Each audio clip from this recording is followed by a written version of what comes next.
Halo guys, ketemu lagi di channel saya, Jagat Video. Pada kesempatan ini kita akan membahas tentang 12 atlet Aceh ikut SEA Games 2019 di Manila. Sebanyak 12 atlet terbaik dari Tanah Rencong dipastikan membela kontingen Indonesia dalam SEA Games 2019 di Manila, Filipina, mulai tanggal 30 November sampai dengan tanggal 10 Desember tahun 2019. Mereka berasal dari cabang angkat besi, petan kue, rugby, soft tennis, muay thai, dan sepak bola. Mereka atlet-atlet berbakat dari Tanah Rencong Aceh, yang akan membawa nama Indonesia di kancah olahraga internasional.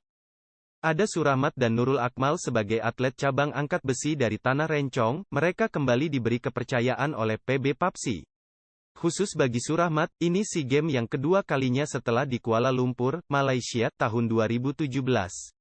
Waktu itu, dia sukses menyumbang medali perak untuk Merah Putih. Dari cabang petan kue ada Rani Amelia dan Maskur. Kedua atlet ini merupakan atlet papan atas di cabang baru tersebut. Bahkan, guna persiapan menghadapi persaingan di SEA Games Pesta 2 tahunan Asia Tenggara itu, mereka berdua melakukan pelatnas di Paris, Perancis. Kemudian dari cabang soft tennis ada nama Ragil, sedangkan untuk cabang olahraga Muay Thai ada atlet berbakat Tanah Rencong yaitu Irsalina, adapun dari cabang rugby ada 5 nama atlet kebanggaan Tanah Rencong yaitu Ramdan, Febri, Eki, Vika, serta Sartinah. Keberhasilan atlet cabang debutan ini tentu saja menjadi prestasi membanggakan bagi kita semua. Dari cabang sepak bola ada nama bintang Madura United FC, Zulfiandi Kol juga turut membela tanah air di SEA Games 2019.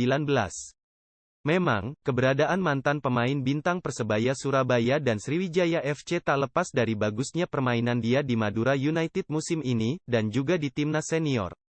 Sehingga, pelatih timnas U23 lebih memilih Zulfiandi bermain bersama Evan Dimas Darmono sebagai pemain senior dalam tim SEA Games U23.